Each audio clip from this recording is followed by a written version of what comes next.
Funding for the Gone Fishin' Nuclear Report is provided by the Energy Communities Alliance. Welcome to the Gone Fission Nuclear Report, your one-stop source for all the latest news from the Department of Energy's Environmental Management Program.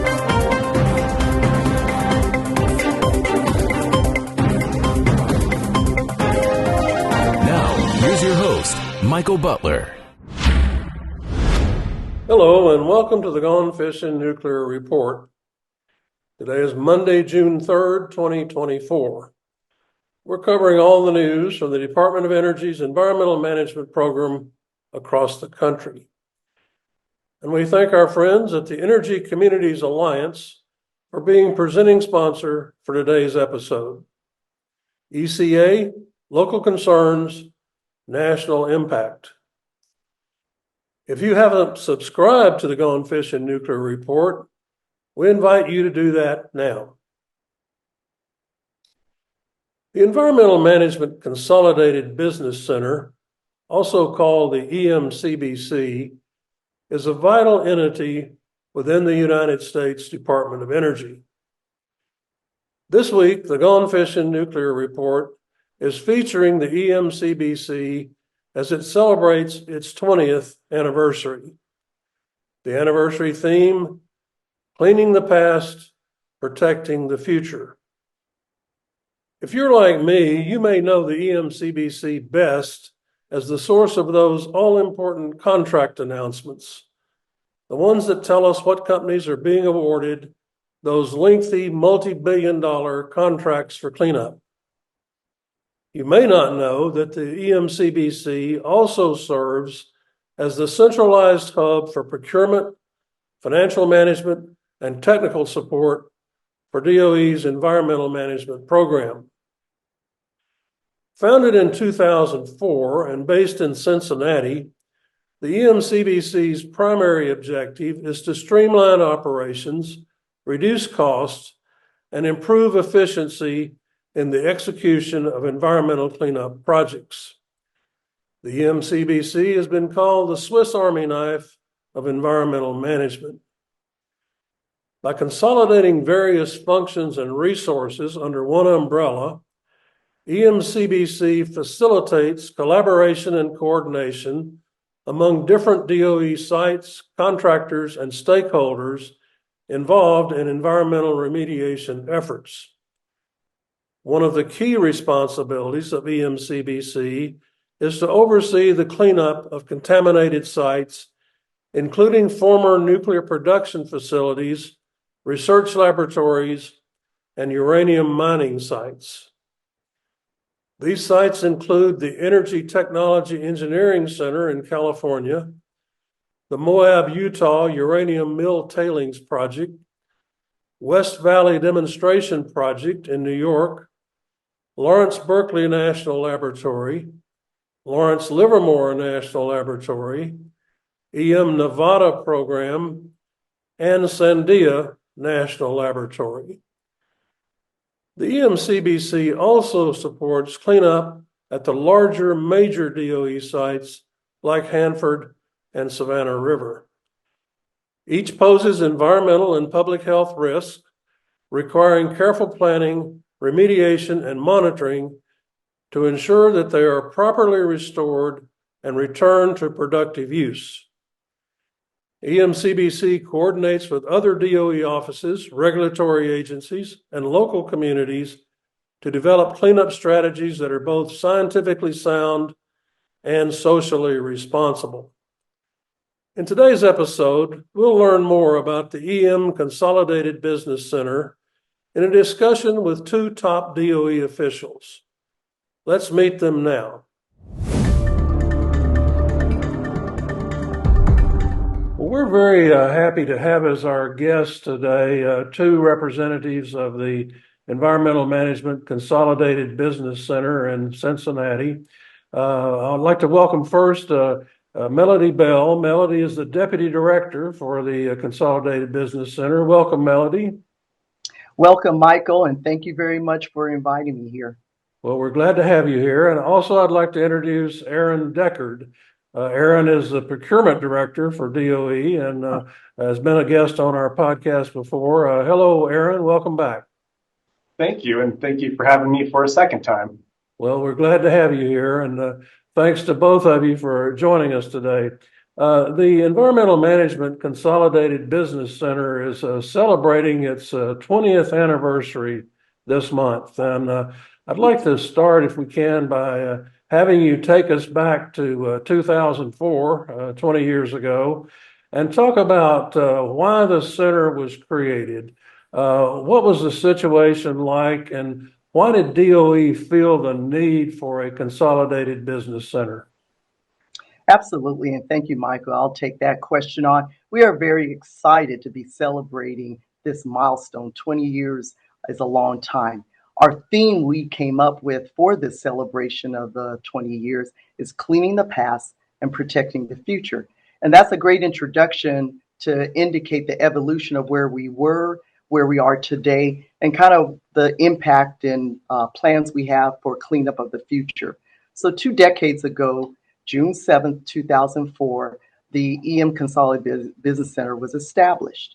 And it was essentially established to create a consolidated technical and business hub of expertise, functions, services for smaller sites as they're finishing up their closure mission. So as sites become smaller and they're tearing out infrastructure, they need that backroom support of experts in IT and project management, environmental safety and health, acquisition contracts, legal, to provide the various and variety of cleanup services. Every community, every site, every cleanup is completely different, and their needs change as the mission is executed. Also, key resources need to be maintained as you're bringing down a site, but we want to consolidate those expertise so that they're available at several other locations. For example, the former Separation Process Research Unit only had one federal employee at that location, so they needed this extensive support for contracts, support for IT, cyber, technical support, project management support. Our other sites, for example, like the Nevada site, had a different cleanup mission. They had a staff of about 15 or so folks there who did not need as much support there. So procurement definitely was required, communications and IT cyber support. So establishing the EMCBC has enabled the consolidation of these services into one knowledge sharing, efficient location that we can disperse and deploy out to the sites as needed, and they can complete their closure mission. We have been very successful doing this not only for EM, environmental management, but for other offices in the department like Legacy Management, Office of Science, and the National Nuclear Security Administration. So this consolidation, essentially, the 20 years, that vision, enable consolidating those expertise in business and technical functions. Well, that's a very good description. I was going to ask you, that was my next question, is the kind of services that you provide for the sites. And you mentioned several legal, environmental health and safety, and IT. How does that work? Do you have those disciplines located there where you are in Cincinnati, and you disperse the folks to the sites as needed? Or how does that work exactly?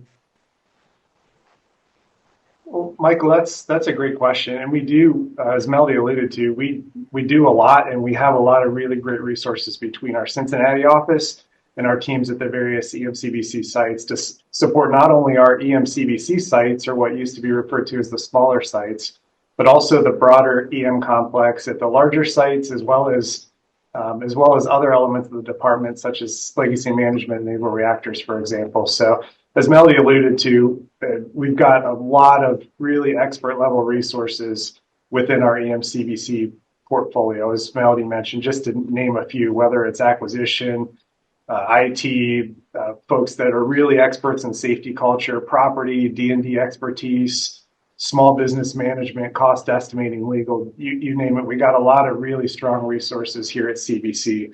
across the board in a number of functional areas. So I guess just to give you, I'll give you a feel for a couple of recent actions that we've been working that really were executed in an integrated approach. So we've been working to move toward closure of the Denver Federal Center building, which is otherwise known as Building 55. So just a real life example, we've got a joint team of experts between CBC and Los Alamos, worked through a complete document inventory, a digitization process, ultimately created an archive library. IT and technical staff then worked to coordinate the preservation of any historical site knowledge before we moved toward closeout. And just as background, there was a lot of information even from Rocky Flats that was at Denver Building 55.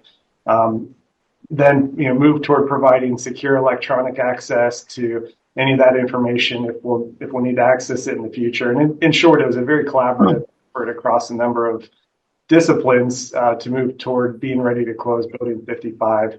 Another example would be the Brookhaven stack cleanup completed in 2022. And in fact, the FPD for that project was from CBC. That was the most recent dot, if you will, that came off the EM map, which takes us down to 15 remaining sites, or said the other way. We commonly talk about the number of sites overall. So we started with 107. That took us down or got us to completion of 92 out of our 107 sites. So a little bit closer to my heart, our Office of Contracting, we not only manage all the pre-award activities for EM, but we also have a number of experts in a number of procurement disciplines, whether it's financial assistance, post-award expertise, including a very experienced cost and pricing team that are really experts in that area, as well as contracting support to other large EM sites such as Savannah River and other elements of the department. We've also got a strong cost estimating team, and just would note a couple of recent secretarial awards that went one to our cost estimating team as well as to our procurement team in supporting the in-state contracting initiative. So that just gives you a little bit of a flavor in addition to what Melody shared. But overall, we really have a very talented team here at CBC, and it really covers a number of various disciplines to support the EM mission. Yeah. How have your services evolved over the years? You've been there for a couple of decades now doing this. What do you offer now that wasn't part of your initial offerings in 2004? Yeah, Michael. Well, the word must have gotten out with the great expertise that we have at the CBC, because we have taken on additional projects just within the last few years. For example, the Naval Reactors D&D program, we provide acquisition and project management support at 3 locations on the East Coast. And those locations include the Knowles and Kesselring sites near Albany, New York. And we also have the Bettis site near Pittsburgh, Pennsylvania. And so the Naval Reactor program came to us because we have the experts. We've done D&D work and remediation work. And so it was more efficient and more effective for them to come to us to take on that project than for them to do it themselves. We are also providing additional projects that increase with the National Nuclear Security Administration site, such as Lawrence Livermore National Laboratory in California. That work began in 2018. We provide support to the Office of Science as well. Lawrence Berkeley National Laboratory, we're doing cleanup and remediation work at that location. And those sites have very small footprints, so whatever we can do to take down excess facilities and safely remove, remediate materials, it helps their program and their mission. I would also mention that within EM, the Oak Ridge office has come to us as well, the Consolidated Business Center, to manage their personal and real property, as well as fleet management services. And we also provide records management to legacy management. I think Aaron alluded to that, particularly Building 55 effort and across their other sites, we provide records support to them. So that's just some of the additional projects, I would say, within the last 5 years that we have taken on. And I can't emphasize enough what Aaron said about the people. We want to maintain, recruit, maintain excellent people. And we have been successful in doing that, not only in the Cincinnati area, and we'll talk more about that, but at our field sites as well. So, am I correct in hearing you say that you're actually overseeing or conducting cleanup and remediation work at some of these sites? Absolutely, yes, we are. We're providing project management support. We're executing the mission work. We've provided the contracts. We awarded contracts to support those efforts. That Aaron will talk a little bit more about that. And we provided the ES&H oversight to ensure that we're doing the D&D remediation work safely and efficiently, like our other projects. So that goes pretty far beyond the legal and IT services function that you provide. You're actually doing the hands-on work to tear down facilities. Yes, and let me go back and talk a little bit about procurement support as well. You've asked about the growth areas that we've had. We've had significant growth in procurement. We now take on all pre-award contracts for EM. We've instituted an acquisition core, which is a core of experts for chairing source evaluation boards and becoming voting members on these source evaluation boards as well, for consistency and to ensure that the process runs smoothly and effectively. And we've been praised for the startup of the acquisition core. I mentioned already the contract award administration for the naval reactors and legacy management program, and also expansion of financial assistance to include minority serving institution partnership program, as well as the community capacity building grant program. We've also implemented for succession planning purposes in order to maintain that expertise in acquisition,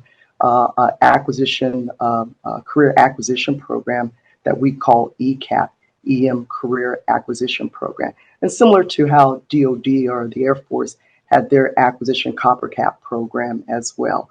And cost and price expertise, we are the corporate administrative contracting officer for over 20 contracts in EM as well. So, the procurement support is extensive as well, that has grown quite significantly since the evolution of the EMCBC. Yeah, I would say from my standpoint that may be how you're best known, because I think I'm one of the people among many who get announcements from the Consolidated Business Center about contract awards. And I think that's my first awareness of your organization and what you do came from those procurement announcements and the kind of major news that they create when these big contracts are awarded. Absolutely. Looking back with 20 years of hindsight, do you feel that the center is solving or addressing the concerns and issues that existed when it was formed? Are you performing the mission that you set out to do? Well, that's another great question, and in some ways, it's a nuanced question. And in my opinion, the answer is yes. I think as envisioned and as stood up, we did solve the problems and issues that were in place 20 years ago when we were formed. And I think the answer really continues to evolve as new challenges and issues materialize that our EMCBC team is asked to tackle, if you will. And to keep up with those evolving needs, we've delivered, as Melody spoke to, accomplishments at a number of our sites, our EMCBC sites, as well as the larger EM sites, and our capabilities have continued to evolve to support the environmental cleanup mission. And our model, it really allows us, we're here in Cincinnati with matrix support out to the various EM sites. It really allows us to focus on the needs of the sites and to make sure we have the experts available here at CBC to support the present day cleanup needs. So I'll mention a couple of examples. We have a number of strong resources in place from a project management standpoint, as well as from a technical support standpoint. We have an Office of Technical Support and Asset Management with a number of individuals that actually go back to experience at EM sites and can be used to support the various activities at all of the sites, not just our sites.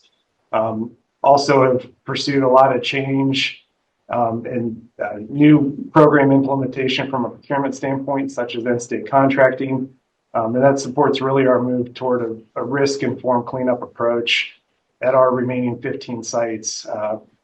A couple of other areas in terms of really at CBC, the ability to matrix support out to the sites, and Melanie mentioned ECAP, or EM Career Acquisition Program, from an 1102 as the series or our acquisition professional standpoint, that allows us to really build a pipeline of capable acquisition professionals from a succession planning standpoint that can support the EM complex as a whole.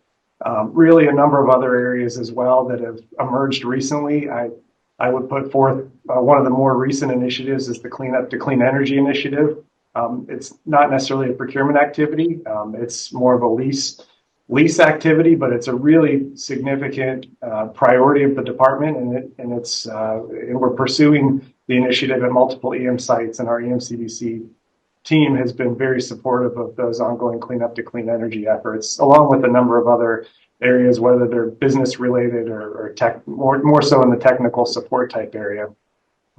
As Melody mentioned, really it's really a people focused, is more of our philosophy here in terms of really a center of excellence approach across the various disciplines. And as I mentioned, we really have a number of individuals that have not just years, but really decades of experience, not just with EM or with EMCBC, but at various projects around the complex. And those individuals can really be utilized and deployed and matrixed as needed throughout our EM complex where it makes sense to do so. And for certain disciplines, it may make sense to have more of a centralized resource at EMCBC versus having individual full-time resources at all of the various sites throughout the country.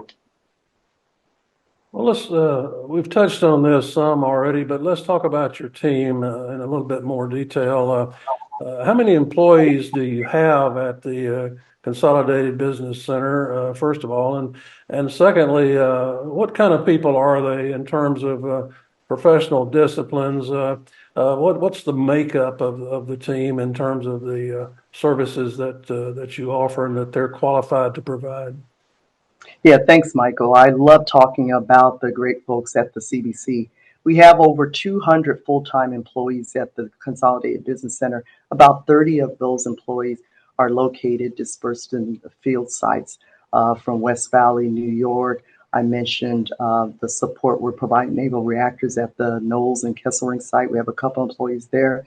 Nevada has about 15 folks, and we have folks at Moab and our California sites, ETech, Lawrence Livermore, Lawrence Berkeley, just a handful, for no more than 4 people at those locations. So we're dispersed throughout. The disciplines are mostly professional and scientific. Engineers, physical scientists, because we have federal project directors that are executing projects, critical engineering projects, deactivation, decommissioning, remediation projects. We're responsible for safety, health oversight. So we hire several scientific backgrounds as well that can be dispersed and deployed at those various sites to provide support. We also have a series of business professionals. We provide financial budget and financial support. So we have accountants, we have auditors, we have IT cybersecurity professionals, and records professional. We also definitely have our legal support deployed at both those various sites that assist in general attorney legal matters as well as regulatory matters. And so that is very important, the legal support.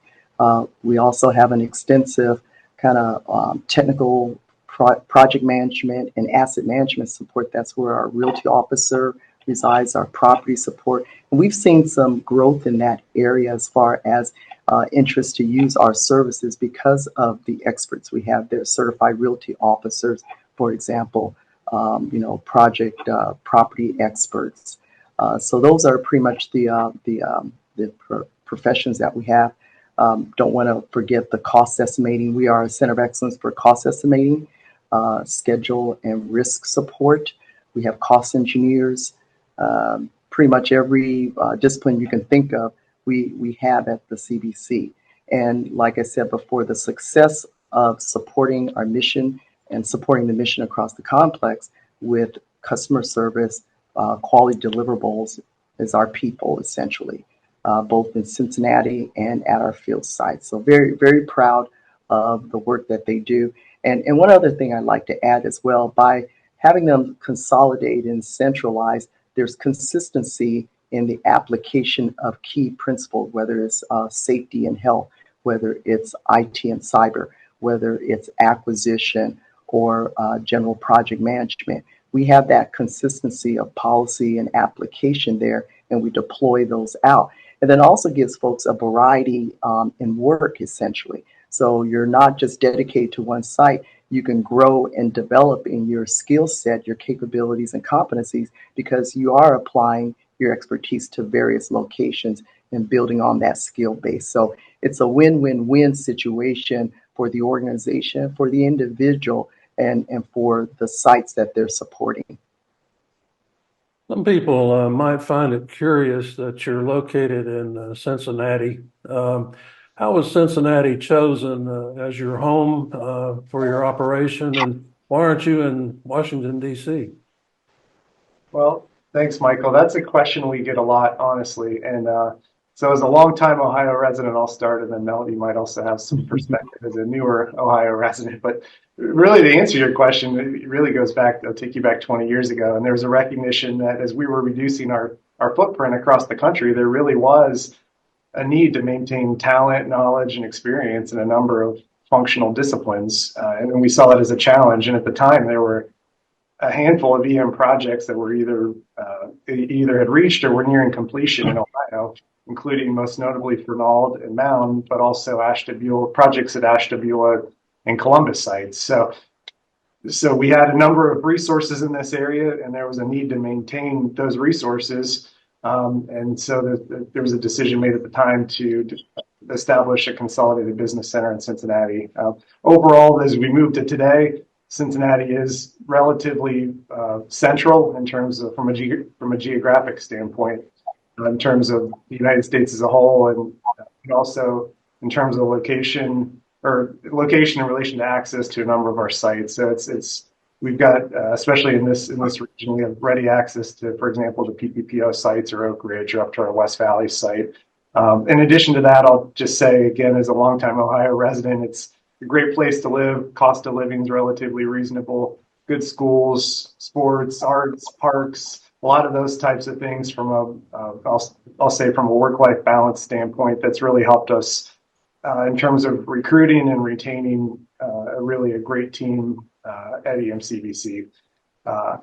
Melody, anything else you want to add to that? Yes, I'll definitely echo what Aaron's saying. I'm a new resident of Cincinnati area, and it's an excellent area for sports if you're a sports fan, for food. If you're a foodie, it's a great area.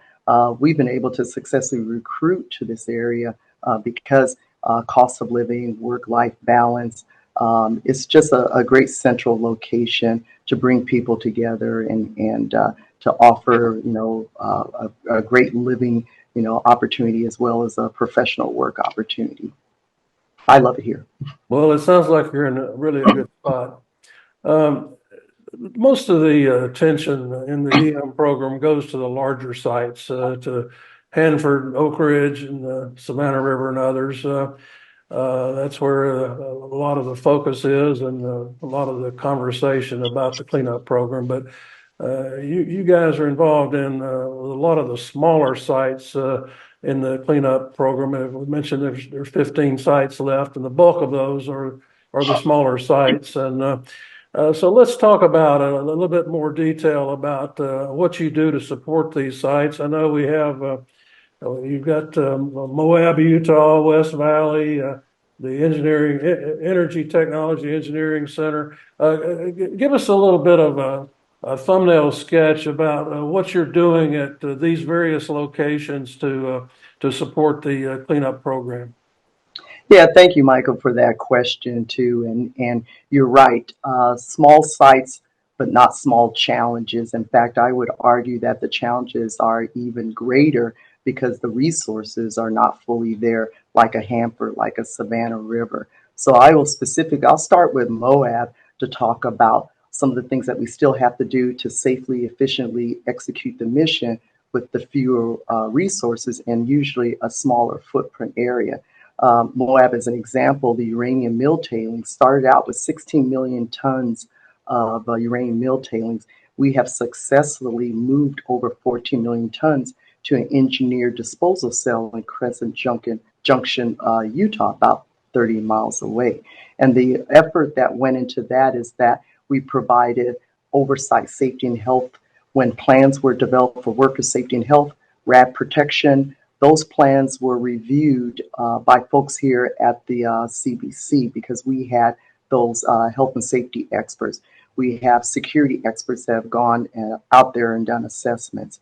We have project management support for the federal project director that is there in executing the work. And of course, all of this occurs with stakeholder engagement, regulatory involvement, and our legal team, our comms folks, support in that stakeholder engagement to ensure that we're hearing the voice of the community, that we are communicating transparently what we are doing, and ensure that we're meeting all the regulatory requirements as we successfully close this site. Moving over to ETech, we have been successful in removing all 10 of the Department of Energy buildings at the ETech site. We are actively doing groundwater remediation now, very successful.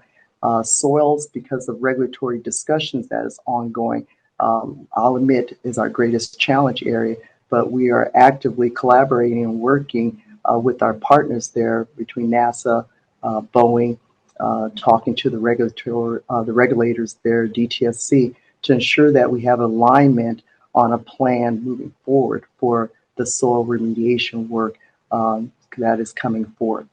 Looking at West Valley, we have successfully deactivated and decommissioned the VIT plant, and now moving on to the main plant building.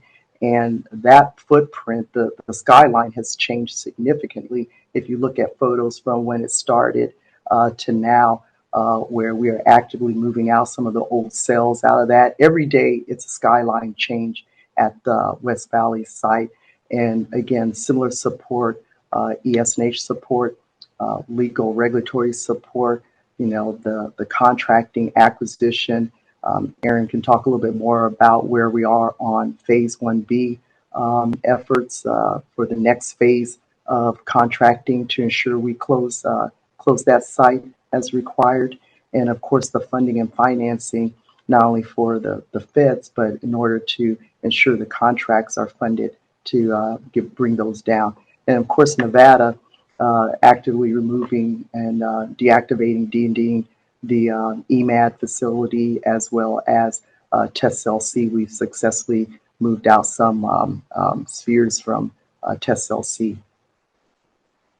Well, there's obviously a lot of progress being made, and it doesn't get a lot of attention the way some of the other bigger sites do, but clearly there's a lot of work being done, and the cleanup mission is being advanced. Aaron, is there anything that you'd like to add to that? I've mentioned a few things. It's a little counterintuitive. I understand your point on, and it's a good point on sometimes not getting as much attention as the larger sites. But on the flip side, we really have an opportunity at a number of our sites to really move toward ultimate closure and taking more dots off the map, if you will. Really specific to, I'll mention Moab and Nevada. We have end-state contracts in place at both of those sites. Those are really the ultimate closure contracts. It's been a really coordinated team effort between the EMCBC staff, our EMCBC federal personnel at each of those sites, and our prime contractors, and really partnering to move those projects forward toward ultimate closure. So in some ways, there's not as much attention, but we really have great opportunities at a number of our sites to ultimately move toward done or closure, if you will, and take additional projects off the EM map. Yeah, I'd like to add one more thing to Michael.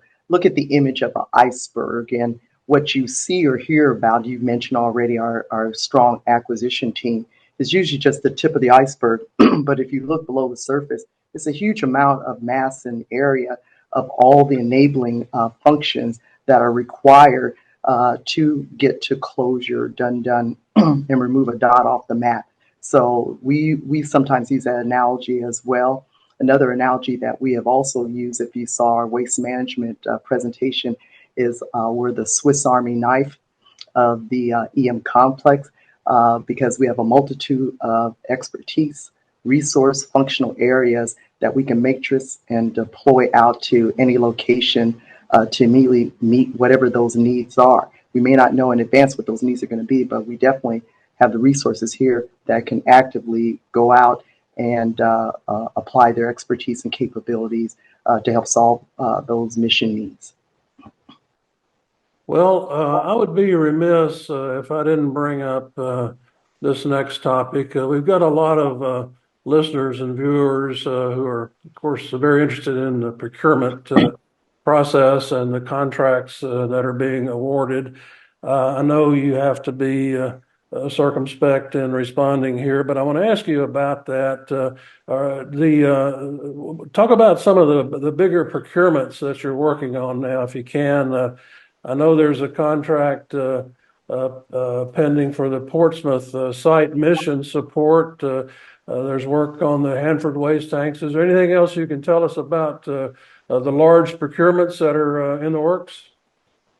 Yeah, good question. And you're right, there's a lot of interest in this area. We share as transparently as we possibly can. As you alluded to, right now we're working on a number of large and small procurements that are really significant in advancing the EM mission.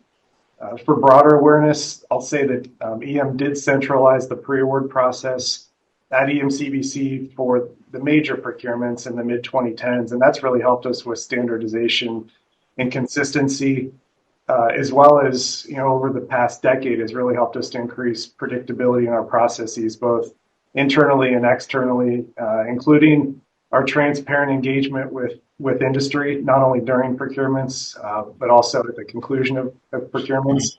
I think from an industry perspective, at least the feedback I've received is that predictability is helpful. So our industry partners, they've come to expect a certain product from EMCBC, and I think we've improved the quality of our documents and ultimately our contracts over the last decade. And there's fewer and fewer surprises, I'll say, from our industry partners when we're putting solicitations out, for example.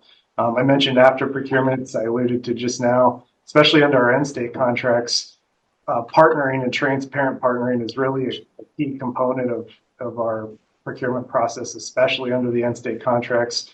I've myself had the opportunity to be part of those partnering sessions, including recent sessions at both Moab and Nevada in the last handful of months on site with our federal staff as well as our prime contractor staff, really rolling up our sleeves and making sure we're marching to the beat of the same drum, if you will, as we move down the path toward closure at those sites. I'll touch on a couple of specific procurements here in a second. One thing I would just footstomp, Melody mentioned our acquisition core. That's something we put in place almost 5 years ago. So we've got a lot more continuity, not just in our products we put out, but it's the people behind those products. So those are the technical and programmatic individuals that are working on the procurements, as well as our very talented contracting officers. So we've got the people that have really been working these actions over time and has really helped us get to where we are today. So you mentioned a couple of specific procurements. I would mention we are as transparent as we could possibly be. We've got an EMCBC acquisition website. It's a public website and includes all of our ongoing major procurement actions, and including the two large procurements that you mentioned, the Hanford tanks, as well as the operations and site mission support for PPPO. In addition to those, Melody mentioned earlier, we're also working through an evaluation process for the West Valley Phase 1B contract. It'll be the 9th end state contract for EM. That'll advance our cleanup mission at West Valley through Phase 1B and then potentially into Phase 2 as cleanup decisions are made. I'd be remiss if I didn't mention there's a lot of focus on the larger acquisitions, but we also have a number of small business opportunities that are currently active. We have an EM Consolidated Technical Support Services procurement that provides a wide variety of support to our EM headquarters and our EM sites. We're working through the evaluation on a PPPO Technical Support Services contract.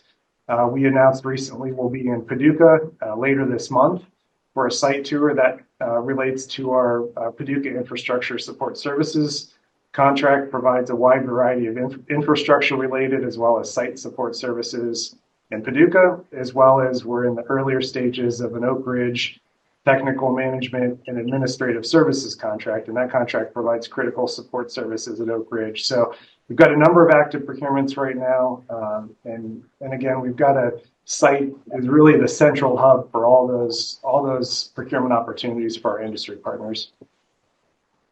Well, you mentioned small business, and I know part of your focus is helping to ensure that there is small business participation in the cleanup program. Can you talk a little bit more about that, how you do that, and what your approach is to small business involvement? Always one of my favorite questions. So I'll tell you, small business engagement and procurement equity is something that we are passionate about and we take very seriously. And in fact, in recent years, we've truly made significant efforts in the area of small business outreach and procurement equity. And we remain fully committed to, the department has a policy in place. It's a small business first policy, and we really take that to heart. The policy focuses on fostering a dynamic and inclusive environment for the small businesses that are critically important to supporting our mission, as well as reducing the barriers to those small businesses, as well as making sure we're also creating the right environment for socioeconomic and those businesses that would fall in the category of traditionally underserved. Myself, I'm always amazed by the vast capabilities and the experiences of the small business community that are really vital in supporting our EM mission across all of our sites, whether it's at the prime contract level or at the subcontract level. So for awareness, EMCBC has the lead across EM in terms of our small business program. Mr. Ken Johnson is our EM Small Business Program Manager and leads the effort in terms of our small business outreach, engagement, and inclusion across the complex. I'll touch on a few key themes. So first is engagement. So this is an area where we've really leaned forward in the last couple of years. And part of that engagement is not just us sharing, but it's also us listening. And we've shown that in a couple of different avenues. So one, I'll mention a couple items. We have what we coined, and we started this in 2022 with our partners from Atiba at their fall conference in Knoxville in October. We coined it Small Business Thursday, held an event in 2022, and then again last year in 2023, working our planning for this fall for 2024. And in fact, this year we're also going to include, in addition to panel sessions and matchmaking, we're going to include a small business focused reverse industry day. And so that's been a really effective tool in engaging and hearing from small business. We held a matchmaking session at our waste management symposium this year, a couple months ago in March, as well as a small business roundtable with a number of small businesses that are really critical to supporting our mission, and really just a great open dialogue to hear from those companies in terms of what's going well and areas where we can improve.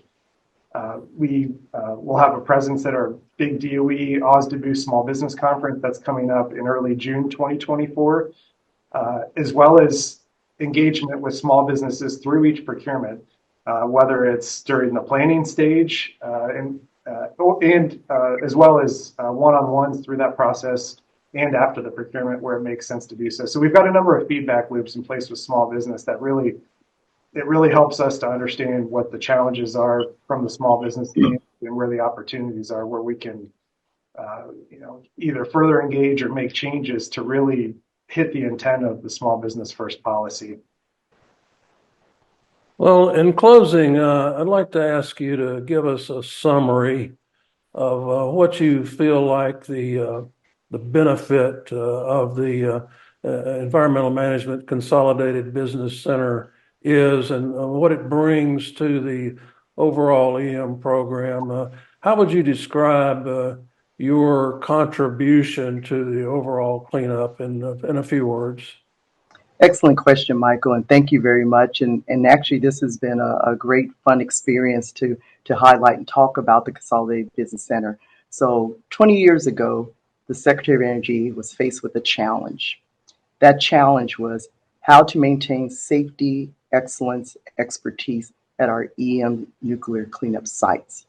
We had a large number of sites at that time that were coming close to closure. We had Fernald, we had Mound, we had Columbus, we had Ashbula.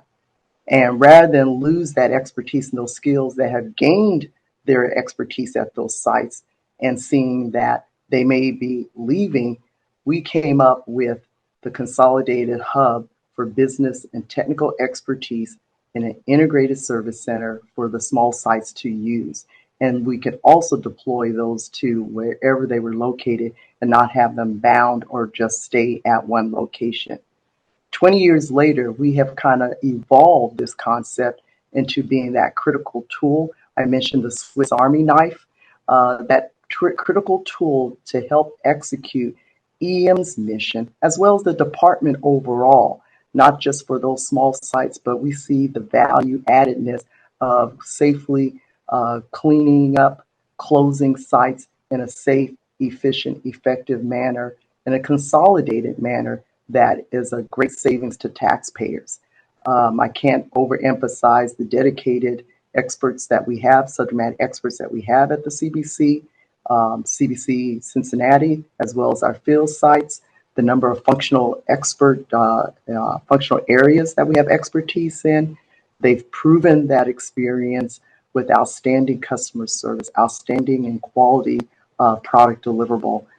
20 years is a landmark milestone for us, and we're just all so proud of the accomplishment and the history, the innovation throughout the site, and the continual evolution of adding value to EM and the department overall. Couldn't be more proud, and thanks again, Michael. Well, thank you, Melody Bell, Deputy Director, and Aaron Deckard, Procurement Director, the Swiss Army knife of the EM program, the Environmental Management Consolidated Business Center. Congratulations on 20 years, a successful operation, and many more in the future. And thank you for joining us on the podcast today. Thank you. It's our pleasure. Thank you, Michael. Funding for the Gone Fishin' Nuclear Report is provided by the Energy Communities Alliance.